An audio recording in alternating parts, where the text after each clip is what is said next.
All right, welcome back. Well, yes, we'll talk about that, but how the economic perspective first. We've got Dr. Obadiah Milaifa, who is an economist, joining us this morning to give his perspective on how these things are all playing themselves out from, of course, an economic perspective. Good morning, and thank you for joining us today. Well, we did hear the Minister of Finance after the meeting they had with the Vice President at the NEC meeting, referring to one of the NBS's report that the country was going to get into a recession. But first, give us your impression of how we're managing all of this, because economists and health practitioners at some point were divided as to whether or not we should ease the lockdown and the modality that we ought to adopt. What do you think of it? Well, to be honest with you, if I were to give the government a performance grade, and from F to A, I would give them a C. A C is a gentleman's grade. He just about made it. A is excellent, B is upper second, when very good. I wouldn't say excellent, I wouldn't say very good either, but I would say passable. What they've done is passable. It's been lukewarmish, it's been amateurish in part, but generally I think they've made the right noises, and certain steps have been taken that I think are reasonably good. The 1.1 trillion intervention fund for manufacturing and the real sector. What do you think we could have done differently? What do you think we could have done differently in any of those areas? Well, what they would have done differently is to be more proactive. We should have had a database of the most vulnerable people in this country. We don't have to wait until a crisis like this, so that the interventions are targeted and are on point. Unfortunately, this pandemic has exposed the weaknesses of our institutional architecture as a whole, that makes it difficult to really target the most vulnerable group. And if you can't do that, what you end up doing is giving the palliatives to people you know, to the members of your party, and generally a very, very sinister picture is painted there. And it's not me saying this. Please talk to the ordinary Nigerian in the street.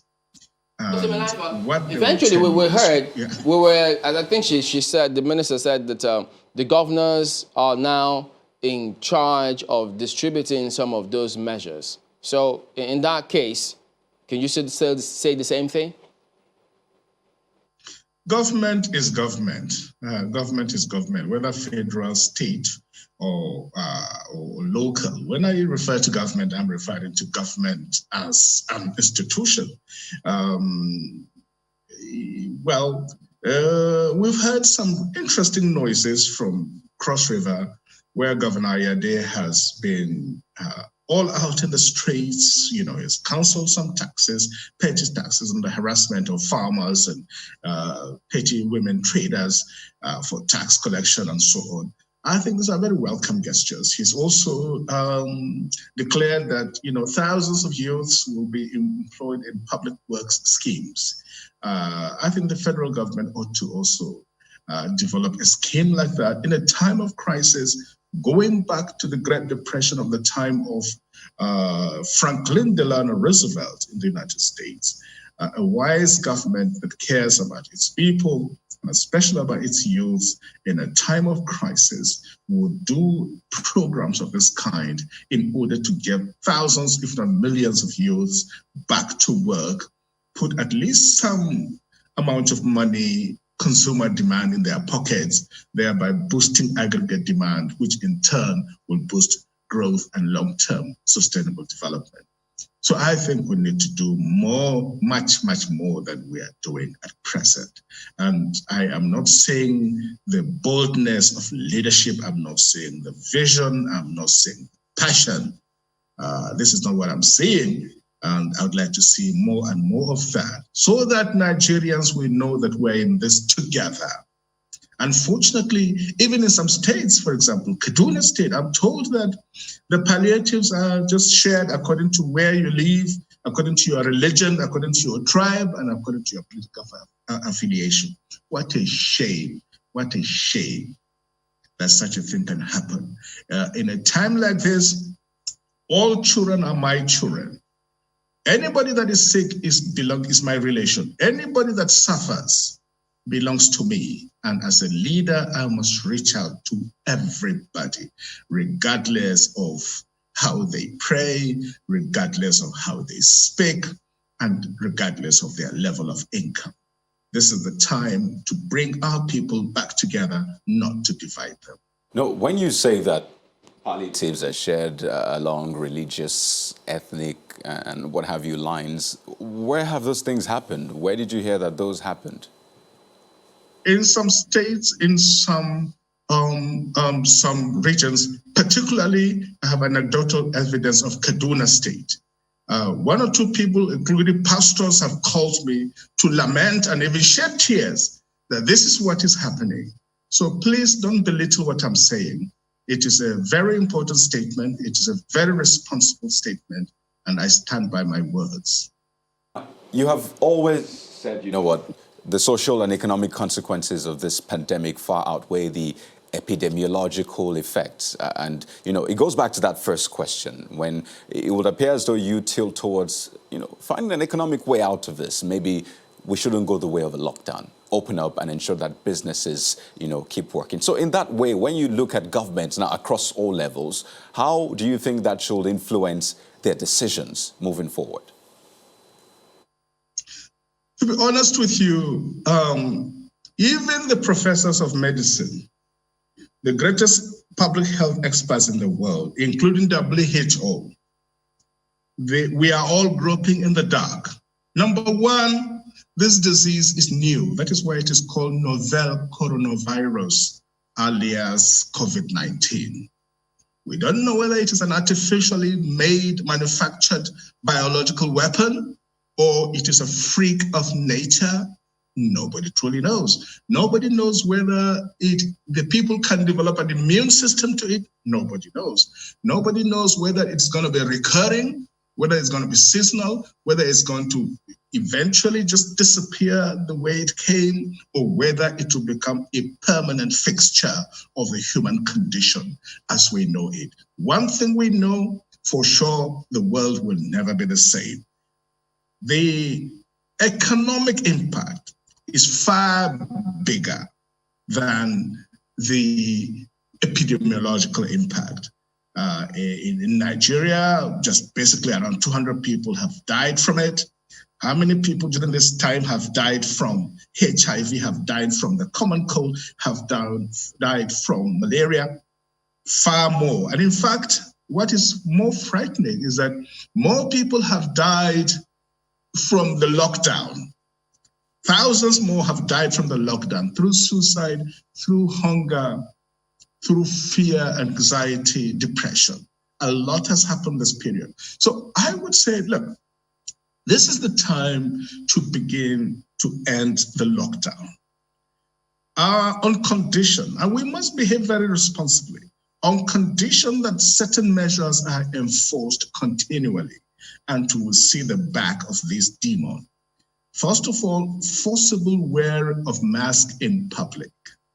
All, concentrated areas must have hand wash basins, sanitizers, basic social distancing being kept, and still big time events still being out of reach.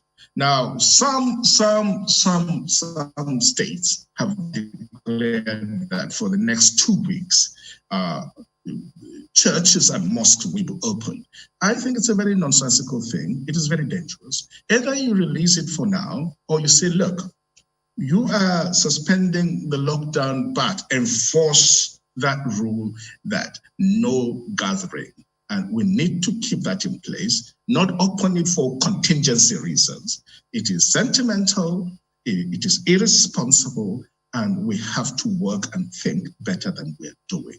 And as far as I'm concerned, the economy is at the verge of collapse. The government revenue teetering on, on the verge of bankruptcy. A lot of issues are very serious that require that we really get the great Nigerian people back to work, and to do so in a measured and systematic way that will not, go off this conversation. Just before we go off this conversation, Dr. Emeilafia, you have talked about how badly hit the Nigerian economy is, and a number of people have also agreed, you perhaps as well, that the worst hit are the micro, small, and medium enterprises. And of course, even though there have been several overtures being made by the CBN and a number of other institutions about how to salvage these MSMEs, who, you would agree, form a critical chunk of the Nigerian economy. How do we even begin to revitalize, to re-energize this sector of the Nigerian economy? Look, open the banks and open them today. Open them fully. Let them work over time with, of course, respect for social distancing as well. The money is there. Get people to have access to these loans at a very good rate. Remove all the bureaucracy.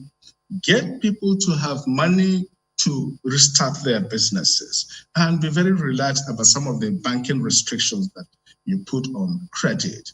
Be more creative, be more productive. One other thing I can say is that scientists have not noticed this, but I can tell you the whole of Africa will have only about 8,000 cases and maybe 2,000 deaths. That should tell you something, that you see the African gene pool is more diverse. When you put 10,000 Africans, their gene pool is worth that of 10 million white people. Scientifically, it's a fact, which means it's just like the agric chicken and the home chicken. The agric chicken doesn't have good resistance. The white people are the agric chicken. We Africans were the home chicken that is very hardy, that is very strong, that is very robust, and that can stand a lot of diseases. This is the endowment that God has given us. Let us be very proud to be Black. Let us honor this Black skin, and let us glorify God with it, and let us put Africa on the top of the map as a civilized nation. Just one moment. How does that answer the question of rekindling the Nigerian economy? I mean, I'm wondering how what you have just said now will help the banks to make up their minds about giving loans or, on conditions that are favorable to MSMEs, when in fact, before the lockdown, before this COVID-19 began, it was not so easy for these MSMEs to access loans in the banks. Bureaucracy, and it's mostly because the banks really are not doing what banks are normally expected to do, that is to collect deposits and to lend them as credit to market actors. They are busy in the business of trading and speculating with people's money and earning big money. Just sitting at home, you put some of that money in FGN bonds and you are collecting at least 12-14%. And so who cares about the local farmers selling clothes in Alabama market? So that is the attitude, that is the mindset. It has to end today. We need to look out for that little, woman struggling with her children, give her access to credit, open up opportunities, and we as a nation will be able to overcome the current predicament. Now that's probably... One moment, Doctor. That's probably also pointing in the direction of pushing liquidity into the economy now. A PricewaterhouseCoopers survey last month indicated that that's the number one concern. 22.4% of top business owners in Nigeria looking at liquidity as the number one concern that they have as even way above, retrenching staff or job losses and all of that. How do you see that being addressed? Well, it can be addressed through ways and means. There's what we central bankers do from time to time. It is called quantitative easing. And I think a bit of that will have to be done in order to shore up the liquidity situation. A lot of money has disappeared. A lot of money has dried up. We have to do all the creative things that central bankers do in order to inject liquidity into the economy. But you see, a lot of these things are based on sentiments. That's why there's a whole field of economics known as behavioral economics, that fear, panic, and emotions and psychology can drive away capital and cause immense damage to an economy. So confidence matters, leadership matters, and giving people assurance that there is credibility in monetary policy, that we know what we are doing, and that we are behaving responsibly as leaders. If you hear some stories from social media, they're a little bit actually annoying. That people are being forced, if you have malaria, they can force you and say, look, just confess that you've got coronavirus, and we can even pay you some money. They're paying the nurses to force people to accept that they have this thing even when they don't. Nigerians feel that some people are using it as a big opportunity to make money. It's a shame, and it's a disgrace to make money out of people's suffering. Those who are doing such things should be ashamed. Dr. Mailafia, give us your impression about this. The Minister of Finance, after that meeting they had, suggested, well, yes, the MBS's report about Nigeria getting into a recession, measuring about minus 4.4%. But she did say that if they go on and prove on the palliatives, that it could mitigate the impact to, say, minus 0.4%, but we will still get into a recession anyway. So what do you see happening? How should they go about this distribution or attending to those palliatives to achieve this objective of minus 0.4%? We can talk ourselves into a recession and into a depression, and then it will happen. That are what you call self-professing, self-fulfilling prophecies, which I hope our rhetoric will not encourage. Minus 4.4 would be the worst recession, the worst catastrophe in Nigerian economy since 1968, at the height of the Civil War, when, in fact, what we recorded was minus 2.5, I think. Yeah, so minus 4.4 would even be unprecedented. And God, we hope it doesn't come to that.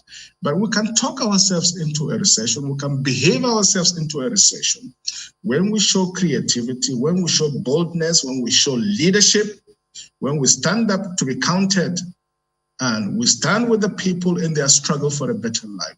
A recession need not happen. After all, we are just getting out of one in the last 2 years. To plunge back into another will be a catastrophe. And secondly, the new normal would be a world without oil. Let's face that. Let's bite the bullet. Let's begin to restructure the Nigerian economy now to reduce our massive dependence on oil, which today accounts for 50% of our government revenues and 94% of our foreign earnings. That situation is totally unsustainable. And this crisis has exposed our weakness and our vulnerability like nothing before. So please, let's wake up and smell the coffee. All right, then.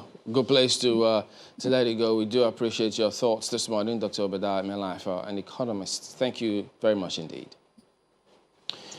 Well, we'll now move on to talk about, trying to understand this a little bit more. He did say, yes, it's novel, it's new. We're grappling with so many things on the go. So to shed some light on this matter, we're heading to Abuja. We've got Dr. Akiala Ishaku, who is an epidemiologist, public health one at that. Good morning. Thank you for joining us today. Well, in taking some of the steps that we plan to take, there needs to be understanding, and perhaps understanding of this virus. So from what we know, your impression, first of all, on how we're proceeding with this one, because we're in this period now of this extended first phase of the easing of the lockdown. What do you think of it? Yeah, Chamberlain. Good morning, Chamberlain. Thank you, Kayode and Ayo, for the platform.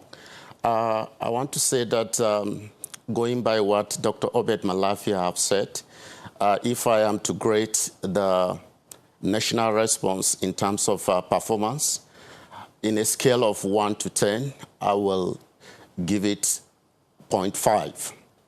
This is because the Presidential Task Force has provided good leadership, although there are gray areas that we need to look into. And, but that brings to the national question, have we done enough in terms of robust testing? Have we also encouraged states to take ownership of this pandemic? What have we done in terms of cutting down the epidemiological transmission of this virus, human-to-human transmission? And so that brings to the national question, what we also need to also come up with plans, contingency plans to navigate around this. So as a public health expert, I want to agree with Dr. Obed Malafia that this has really exposed our weaknesses and has made us vulnerable. And we have so much neglected other tropical diseases that we are battling with. So my take here is that we need to have a unified policy, not to only focus on COVID-19, but to also look at other diseases, other infectious diseases that are threatening us as a nation, bringing to us a health emergency. To be clear, when you say 0.5, do you mean 0.5 over 10 or 5 over 10? Yeah, so I mean 5 over 10. Oh, right. Okay, so over time, we've seen that, yes, we have extended this first phase, but apparently some policies are shape-shifting. Talk about precision lockdown, you know, trying to communicate this to people more to know that, okay, well, this is real. And that's a challenge, definitely. A lot of people still have this mentality that it is not real. We listened to this to the Lagos State government yesterday saying, well, apparently home care might be a thing. The Minister of Health also said a lot of people are choosing to stay at home. When you look at these, you know, little updates in our, well, maybe not little, but these, you know, shape-shifting in our policies, do you think they're enough to help us move away from this first phase into what they call the next phase? Yeah, they are quite enough for us to move, to shift into the next phase. But it's not about the policy, but how about the implementation? I want to premise here that I am an advocate of what is called community court-martial. So if we can be able to adopt this as a policy, because we have done much about the top-bottom approach. We have not done the bottom-top approach. We have not yet engaged the community. Kayode, I have traveled to my village, and a lot of people told me that coronavirus is a disease of the urban settlement. You know, a lot of advocacy needs to be done at community level. And so I want to say that if we can be able to revitalize or strengthen our primary healthcare system and begin to come up with a cluster of community public health court-martial in communities, that will go a very long way, because these are people that will go into robust contact tracing.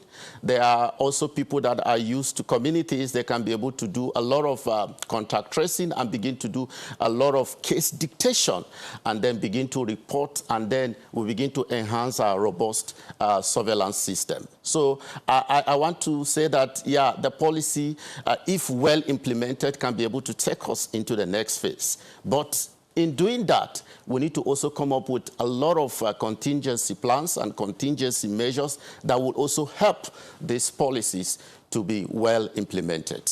All right, we'll come back to this in just a moment, so please stay with us. All right, welcome back. So, Dr. Okiala, could you tell us, I mean, they've said time and again, we need to take responsibility, do as much as we can if we need to get this to work. Well, when you spoke up to members of your community and then they said, look, it's for the urban people, did you try to change their perspective on that as an expert, as a professional? Absolutely. I have to go down to their level of understanding to be able to educate them about the existence of COVID-19. That brings to bear that we need to do a lot of robust community advocacy. Chamberlain, I have not seen the National Orientation Agency so loud in this outbreak response. So what is wrong with National Orientation Agency that we have them in all the states of the Federation? What I expected is from them is that to have a kind of a robust community engagement and then begin to translate most of these messages to our local dialect, more so that Nigeria, it is multi-ethnic in nature, and we are so diverse in terms of our ethnicity and religion. So what I expect is that the National Orientation Agency, through the Federal Ministry of Information, should be able to partner and then do a robust community advocacy. Ask you this, Dr. Ishaku. We have heard suggestions from various people, various experts like yourself, say that because of the novelty of the nature of coronavirus, there is a lot we are still learning on the go. Does it suggest that the virus is mutating? Absolutely. We need as a nation to actually strengthen our component of research. We have not done well in terms of research outlook. If you go to a lot of scientific websites to begin to see research or papers coming from Nigeria in terms of COVID-19, you will see that it is minimal compared to East African states, countries like Kenya, like a part of Uganda. So the virus is mutating. What we need to do as a country is to go into a robust genomic epidemiology to be able to establish whether the circulating strain of the virus is actually the same in terms of molecular relatedness to the one found in the US and in the Italy. So I expect by now those that came from China will get their samples and do sequencing. Those that came from the US that tested positive will also sequence the strain. Those that came from Italy, those that came from Spain, those that came from, high-risk countries. What I expected as a nation by now is that we would have first-hand information about their sequencing profile. And then we'll begin to come up with what we call phylogenetic tree analysis matching to check whether we have resistant strains that are mutating or they are changing in their genetic makeup.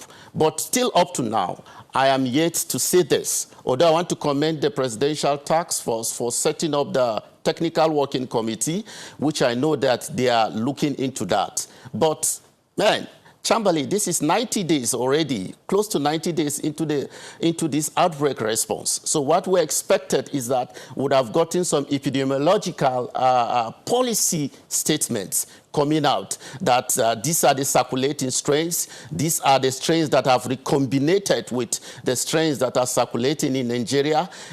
Our strains that are in Nigeria look similar to the one in the US or in Italy or in China. That will also bring to bear how we can be able to, go into diagnostics, how we can be able to see how we can be able to come up with a panel for testing.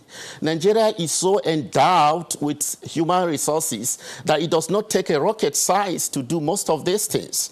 But I think the component of research, we have not so much done well in terms of response. And how can we do well? Because this is a 21st century that is knowledge-based driven.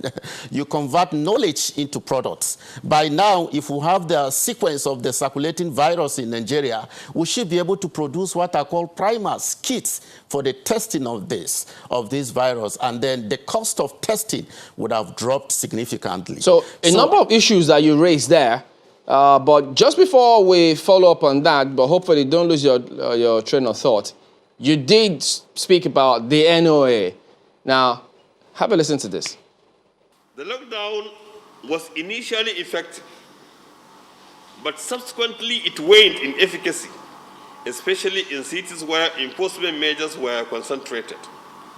However, in the suburban and the rural areas, businesses continued almost as usual, despite the lockdown. Many religious centers, or most religious centers, complied with the ban on gatherings, especially in the cities. But in the suburban and the rural areas, religious gatherings still continues as usual. Security operatives in some states are compromising the ban on interstate movement by accepting inducement and in exchange granting travelers easy passage. So that was the NOA this week. How about that? Yeah, so I agree with his position. Those are our predicaments, and those are the gaps that they have identified. But what are the plans that the NOA have come up with to be able to navigate this? And that brings to bear the model that we need to come up with, the Nigeria model, which I made mention about, the community court martial. Chamberlain, if you travel to your village and you begin to see community health workers involved in spreading the message together alongside with National Orientation Agency staffs in villages, that will go a long way. So we need to come up with not only a National Orientation Agency staff, but we need to come up with a model to have what is called a community engagement, that we need to bring community, people within the community to be part of this fight. Communities need to have ownership of this response. And I think that's the gap we have seen over time. So what I expected is that we should be able to come up with contingency plans to begin to navigate around these challenges that we have. My take on this is that we need to come up with a community court martial. It is very necessary. We need to get volunteers from the community that can be able to pass this message down, that can be able to go into robust contact tracing and case dictation and begin to report appropriately so that we can be able to boost our surveillance system from being passive to being active. We try to follow up on that. You can be able to. We try to follow up on some of those issues you raised and more, but the NOA says, look, well, he's issued a 5-page during his press briefing, and he thinks that is enough for now, but maybe much later he may be able to oblige us. That's talking about the NOA. Yes, but there's this other issue that you just raised now, and that's the reasons, the things that the communities themselves need to engage in. Now, about this coronavirus disease, a number of people have also raised some issues. One is the fact that, look, malaria is a lot deadlier. We have more, serious challenges with Lassa fever and all of that. So, in fact, the Commissioner for Health in Lagos yesterday was saying, look, you don't shy away from telling anyone that you have malaria. Why would you be shy from telling anyone about COVID-19? So, question I'm trying to get to here is, if malaria is a lot deadlier than COVID-19, some would argue, why are we giving so much attention to COVID-19 and not so much attention to malaria that's been with us for so many years? So that comes to my first remark, that we have so much devote our response to COVID-19 instead of having a unified outlook.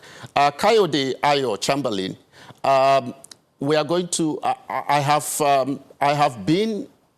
supported states within the North Central region being mobilized by NCDC to support states within North Central region. In fact, we have neglected even people that need essential commodities, like HIV patients, like tuberculosis patients. We have also neglected even antenatal care patients. In fact, when you look at our outpatient visit, it has declined. So we need to have a holistic national outlook working document, a policy that can be able to have a wide range approach and response to this, not only looking at COVID-19. Why is it that malaria kills more than COVID-19? It accounts for over 60% of outpatients visit and 30% mortality rate. And then we have not yet focused on that. We have not even yet focused on Lassa fever that is endemic and cyclic in nature and seasonal. So my take here is this, is that we must come up with a national working document of a Nigerian model that should be able to have a holistic approach and response to this. If not, in the next phase, we should be able to battle with health crisis. We should be able to battle with drug resistance, because a lot of HIV patients that I've interacted with said that their drugs are finished. They could not even get a refill of their drugs. I've known about 10 patients that are TB relapse cases that they have developed TB because, their drugs got finished. So we must come up with a national plan to be able to navigate this, to have a national response that is unified in nature, that is robust. Chamberlain, what stops us in this point of lockdown that we can be able to even bring Nigerian postal services to, if we have a database of HIV and TB patients and even antenatal care patients, and then they can be able to, we can engage the Nigerian postal service to be able to deliver drugs, essential drugs, to TB patient, to HIV patient in their domain. What stops us from even having a robust strategic plan, a contingency plan to that regards? That even these NIPOs that are trained, even as we can even recruit people that are health workers to even take specimens from their home back to a center, and then we can begin to test and begin to look at their clinical outcome. So what it is expected of us in the next phase, it is novel, innovative, strategic thinking that we need to come up with a contingency plan to begin to navigate around this. If not, I think the next phase, we're going to be hit with a heavy health crisis. Well, novel strategy for novel coronavirus, that's gotten brilliant.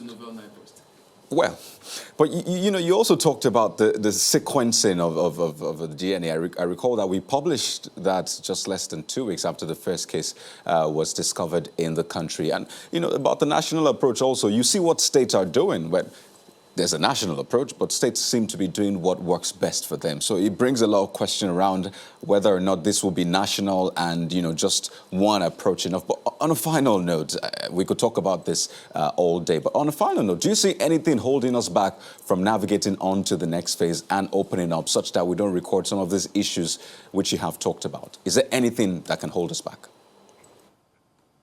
Yeah, what is going to hold us back is that if we did not bring research components into this response, it is very key that we need to bring the research component into this.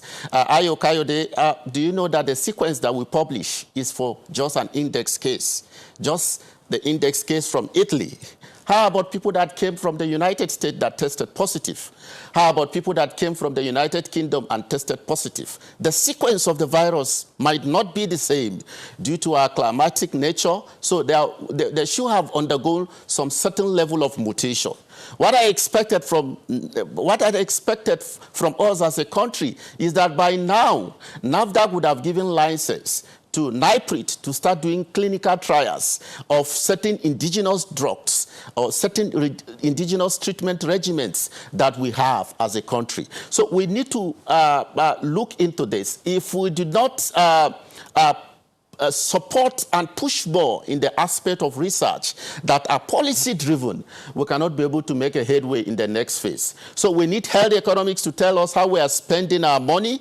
We need public health mathematical modelers to tell us for how long will this virus remain with us? Because for now, you can hear that the United States are saying that we are going to open our summer camp in July. The Netherlands, where I did my PhD from, saying that no, they are going to open up their schools by September, October. What is going to happen to Nigeria? So have we engaged people that can be able to look at this and begin to model into the future and how our ease to lockdown will look like?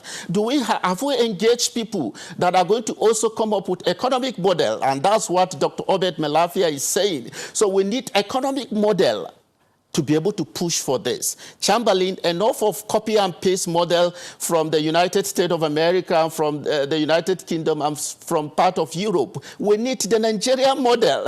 What I expect to see is the Nigerian model. And for us to have the Nigerian model, it will be driven by research, because this is a 21st century that is a knowledge-based economy. Well, we're going to hope that the PTF on COVID-19 may find time to respond to some of these issues, because even the question of the strain that is in Africa and Nigeria, there are questions about that as well. So we do appreciate your time this morning. And for those insights for Night Post, hoping the Night Post may find that useful eventually. That's a business idea, I tell you. Well, thank you for coming on this morning, Doctor. Yeah. So we will be back in a moment. Join us again.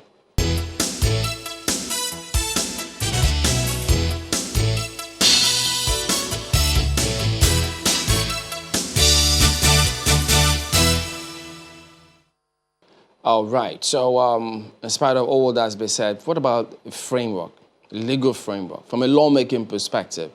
But remember, they did talk about stimulus bill, emergency stimulus bill. There was the first one, then there was the second one. But what about all of that? The Senate themselves, well, they haven't concurred as of yet. So that's why perhaps they may tell us where we are. But to shed some light on this matter, we've got two gentlemen joining us from our studios in Abuja. Honorable Ehejua Agbonaima joins us. He is a member of the APC. By the way, he's also vying for the governorship seat in Edo State. Maybe he'll tell us about that as we progress. But right beside him, Honorable Tajuddin Yusuf, who is a former chairman, House Committee on Capital Markets, a member of the PDP. Gentlemen, thank you for joining us today on the program. Let me start with you, Honorable TJ, because thank you. Many were looking. To everybody out there. All right. Many were looking to the National Assembly to provide that framework. They started out something, but many then wonder, are they starting something they can finish? Because they didn't conclude with the bill in terms of National Assembly before we then heard about the infectious diseases bill.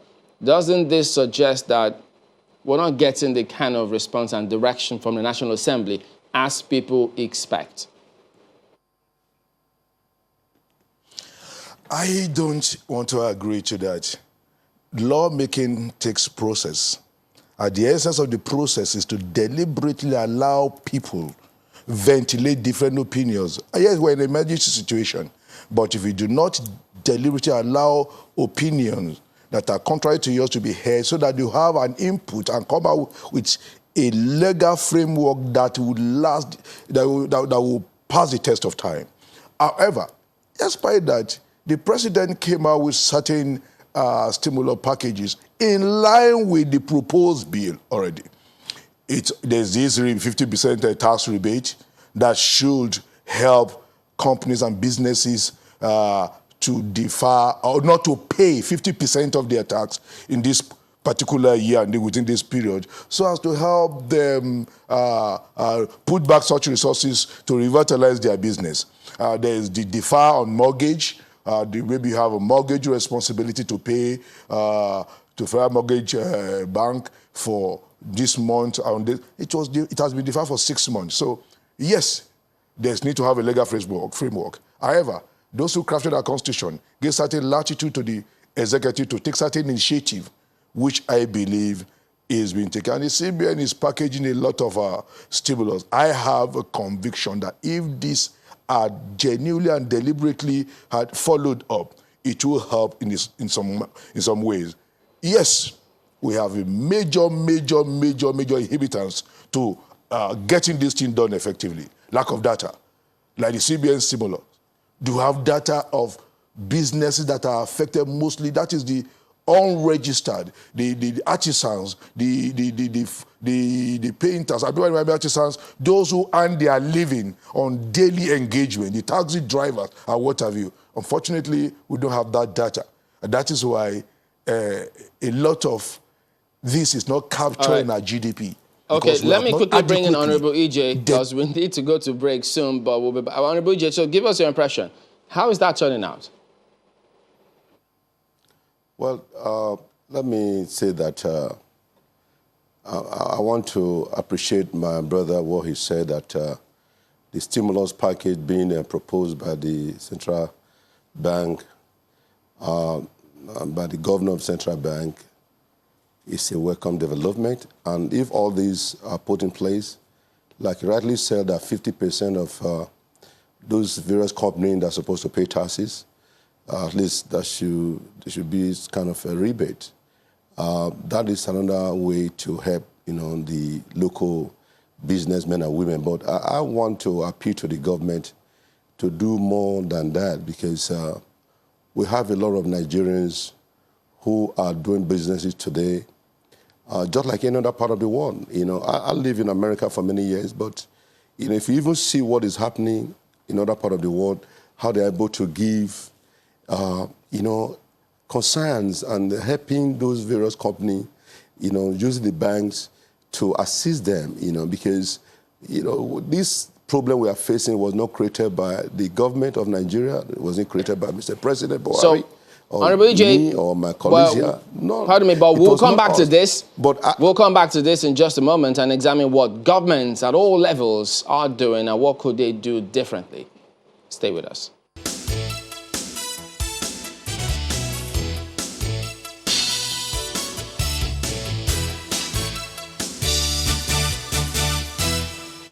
All right, welcome back. So just before we'll go ahead now, can you tweet at us and tell us, do you know who this person is?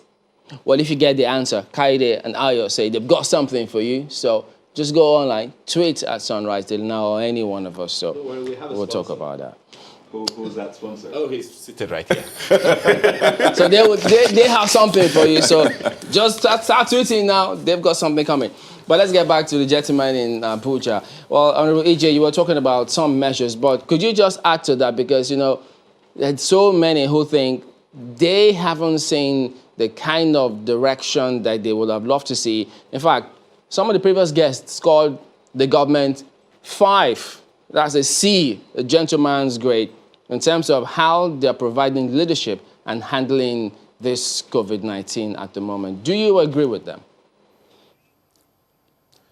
Well, let me say here, I'm not here to castigate or to blame anyone for how we got here. What is important is for all of us collectively how to provide the best solution, how to combat this menace. It was not created by the government, or neither you, China, or myself, or anyone. This was created by, I would say, Chinese, China, who, conspiracy theory never came out clearly to tell the world what really happened.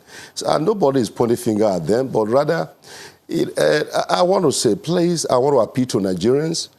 Let us not have a blame game. The government is doing everything humanly possible to do the right thing, but I also want to thank those who have contributed immensely. A lot of businessmen and women have contributed to cushion, to support, to help, the downtrodden Nigerian people. But if you have not done that, try to do that. But most of the people complaining, really, what have they done lately to help, the government and to help themselves, to help the people around them? However, I would say that Mr. President, I'm not speaking for the government, because I am speaking as a citizen of this great country, as a patriotic Nigerian, that all of us, we always love, having blame games. Even before Mr. President started to have, kind of being able to bring some, ways and means to help the people. People have already started castigating. They have already started. But what is important is that I want every state in this country, every governors, to play their part in their various states. Yes, we have no local government anymore because it has been adjusted by the governors of various, country, in the nation. But I want, if the presidency and the federal government are doing their part, the state governors, the state government should also have a role to play.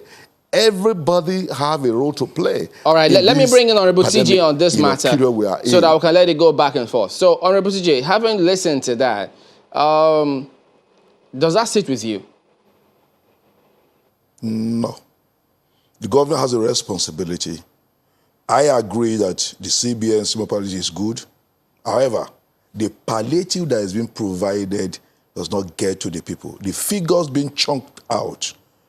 without sounding too harsh, I would say like the school feeding, so-called expansion of school feeding, is a fraud.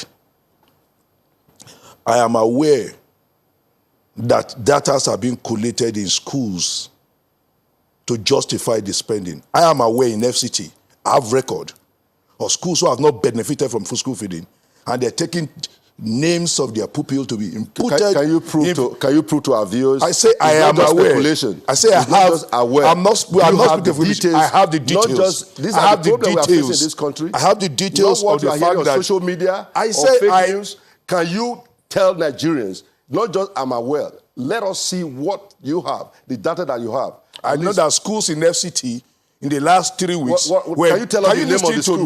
Tell us the name of the school. Bagbana, just hang on. Let him make his point. Honorable Bagbana, just hold on. Let him make his point, please. TJ, please go on.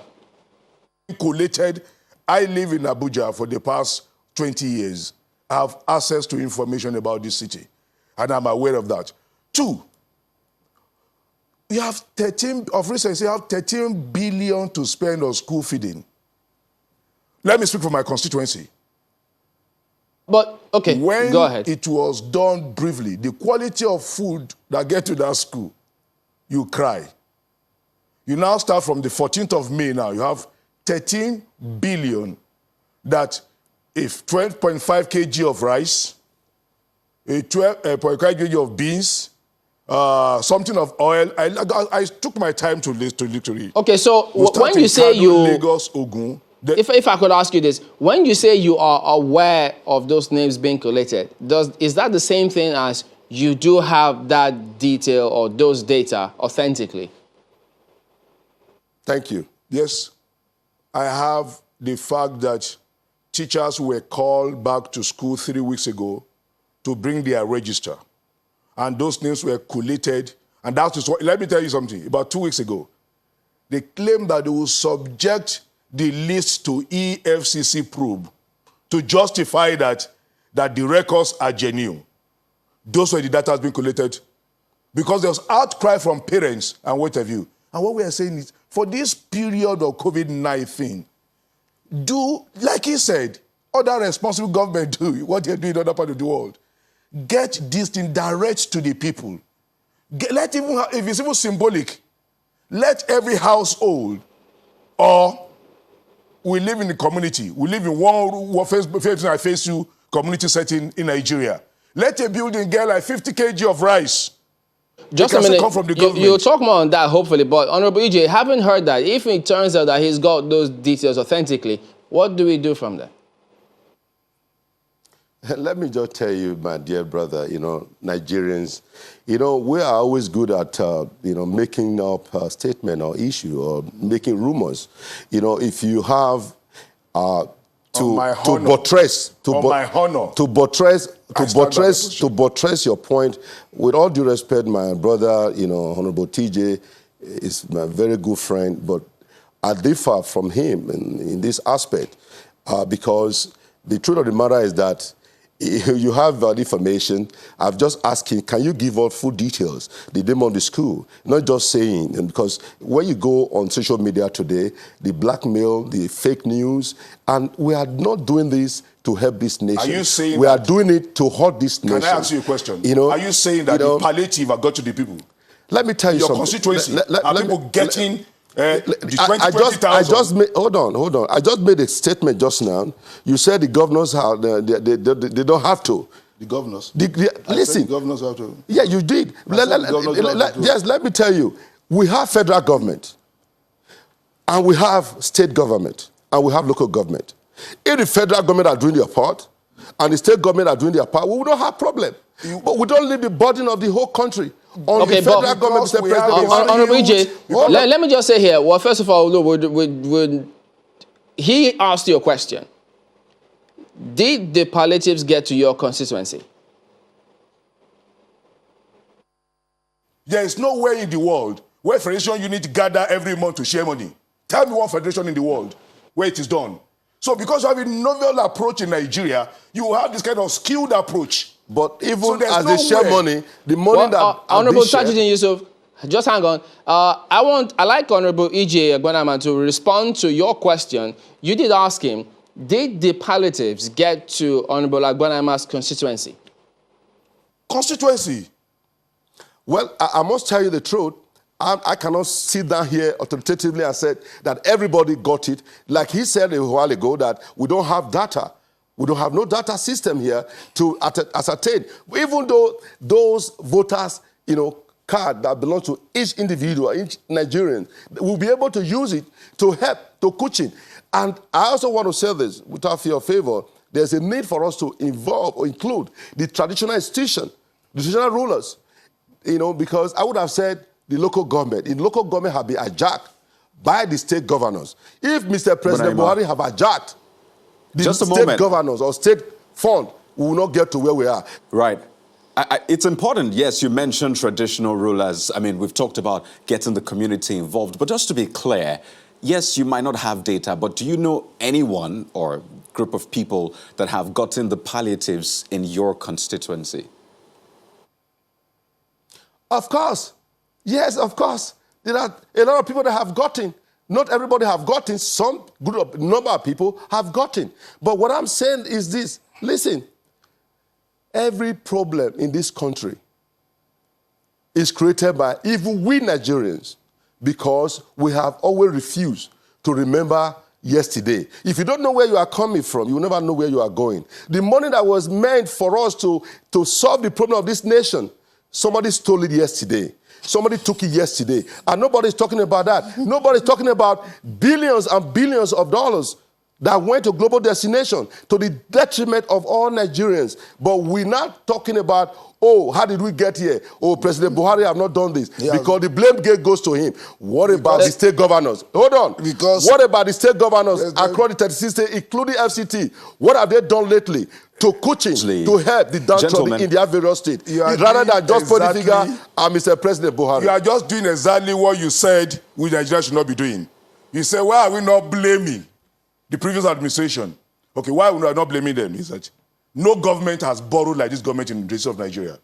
In the Let me tell you, borrow. Hold on. Because the money stolen. Your government, PDP stole all their resources in Nigeria. PDP until just how many when I was in PDP, I've always said it. So don't go there. I said it. So Nigeria have heard it from me. We have borrowed. I've been saying it. Time, one at a time, please. Honorable Agbanama, just hold on. Honorable TJ, please make your point. Then we'll go back and forth. That way the viewers can follow your points, please. Yes. Now I'm trying to say that he's exactly doing the same thing he said Nigerians are doing, that we shouldn't be doing. He said we should blame. The previous government. Hold on. We don't be having a blame game. Hello. Just hang on. You'll get your time. Hang on. The responsibility of leadership is that you have come to solve a problem. If there is no problem, if there is nothing wrong with previous administration, you will not seek to become president. And when you go to power and you begin to deteriorate the economy more than it should be, I am privileged to chair the House Committee of Capital Market. Within 18 months, we lost 7 trillion for bad leadership because we refuse to appoint ministers. We go around the world as a nation to demarket our economy. How can a president be going around that my people are thieves? And you want me to come and invest in your country that way? No. So that's not good there. Okay. What we are facing now is that... Honorable Yusuf, just one moment. All Nigerians are thieves. Just one moment, Honorable Yusuf. One of the issues that Honorable Agbanama just raised is the fact that we seem to over-centralize everything. Yes, there is a government at the center, the federal government, but then there are the subnationals as well, the state governors. In all of our responses so far, both at the legislative and executively and all of that, how impactful do you think these governors themselves have been in ensuring that their citizens, their constituents are well taken care of, among other things? Thank you. I agree to the message that some governors have not done enough, but they are examples of those who have done well. And unfortunately, because we do politics with a lot of things, how many days ago now there's a policy, new policy of government that says that state governors have to subscribe to Nigerian police decision on what comes to your state or what does not come to your state. It brings me to the Almejiri's movement and what have you. Governors in several states have stopped trucks that are supposed to be carrying food but you find that you're carrying human beings. Now, federal government feel that might impugn on certain movements. The police are now setting up structures in the state parallel to the state governors. By implication, we have a very strong center that has not yielded much to the state. So in as much I agree that some states have not done enough, but the bulk of responsibility to provide leadership is in the federal government. And I still insist let me take this back to Honorable Agbonaima now. How do you respond to this in the light of the fact that some of the governors say that they have sufficient data to take care of their constituents? Well, these are the things, the issue I've been talking about over the years. I will go back again when I say that I live outside this country for many years. In America, precisely, for over 31 years. Things are done differently, and we are practicing democracy, the same democracy they are practicing in America, another part of the world. But here in Nigeria, it is different. I'm sorry. Now, go back to the issue of, federal government, state government, and local government. In this country, at a time, former head of state and former president of this country, under PDP, refused to pay, what belongs to Lagos State when the Senator Bola Tinubu was governor. He was deprived. Even Lagos State still survived because he was focused, putting the state forward. Most governors in this country, they are just there. As federal allocation comes in, that's when they travel. How do they get here? They did not plan for tomorrow. So the resources that are supposed to be used to develop each state in this country went to voicemail. And what are we not doing?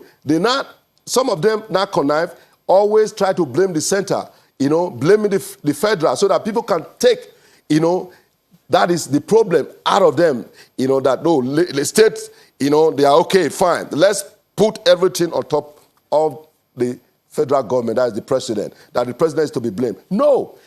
If each state is doing their part, I'm not saying some states are doing very well, but there are some states that they have nothing to offer. Well, I hope you can hear me, Honorable They TJ. make noise. These are social media governors because they have not done anything for their people. What they are doing now is to use media, social media, to put pressure on Nigerians that federal government are the major problem. No. It is our own problem. It is state problem. It is federal government problem. It is local government problem. Even though local government have been hijacked by the government. Okay, we're going to wind down soon. So, Honorable Yusuf, could you respond to that? Because he went way back to when, of course, you know the point. But could you quickly respond to that before we wind down?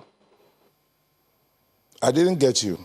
Well, could you respond to some of the points that he has made about, yes, you say the center hasn't yielded much, but it's not just about center yielding much. He's talking about the profligacy that you do have within the states as well.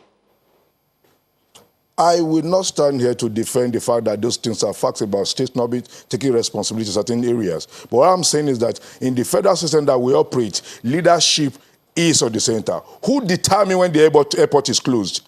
Who determined when we should lock down? It was the federal. The Quarantine Act give some power to the state, but more to the enormous power to the center. We delayed in our response. We should take that responsibility as federal. Two, in other parts of the world, the federal provide leadership. So, at a point, we had attempted to do that. I will agree that there was that. Is President Buhari not providing leadership? We are all aware of the pressure that comes from Nigerians before the first statement was made. At the time that, in February, there was cry for Nigerians profile the way we should go, appeal to us to close border. We waited till the end of March.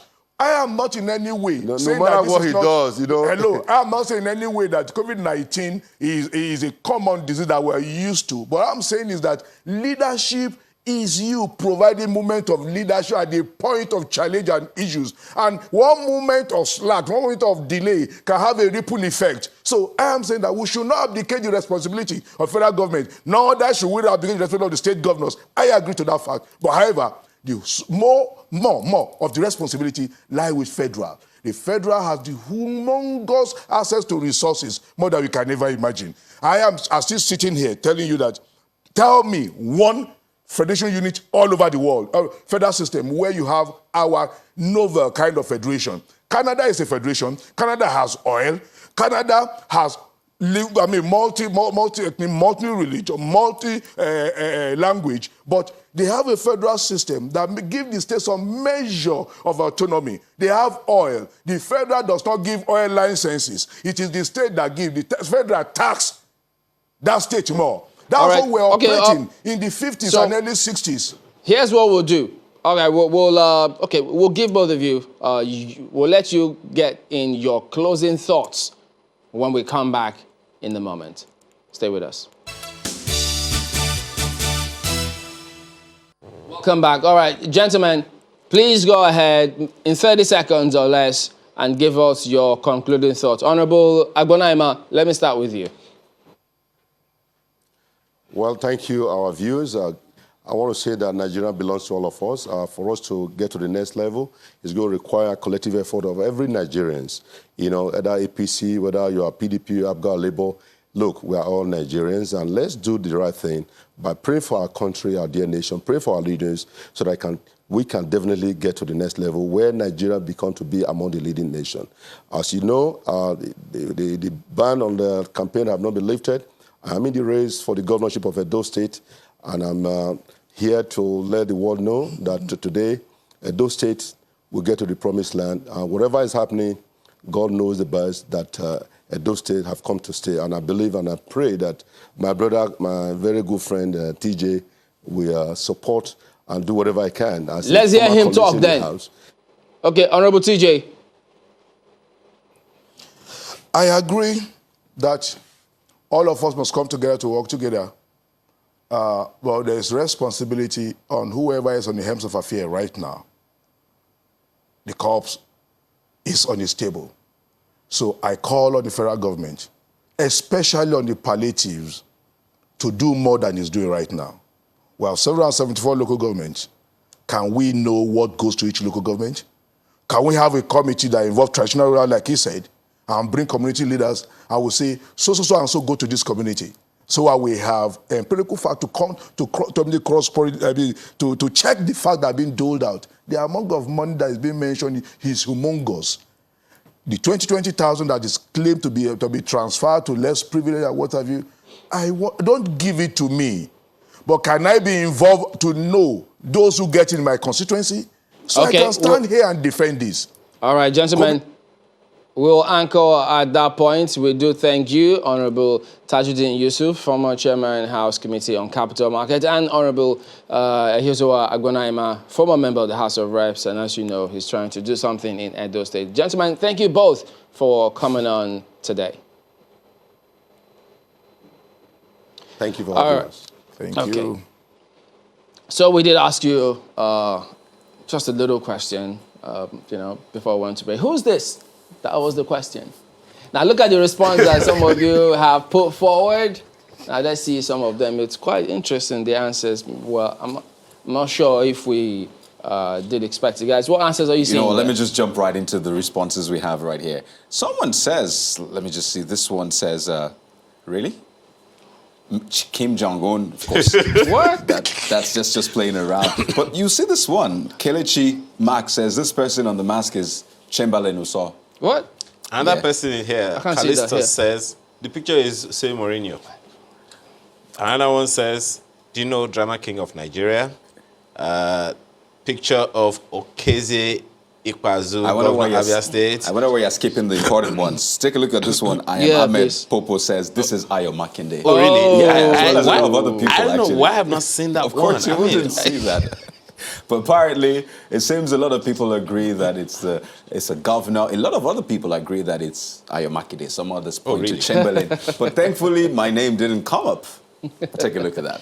Okay, so that is the person who got the answer. So that is it. So coronavirus, this period is just bringing up different scenario. But yeah, they did ask us to take responsibility. Yeah.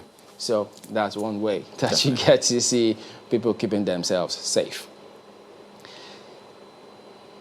So there you go. Okay, take a look at how this is in video.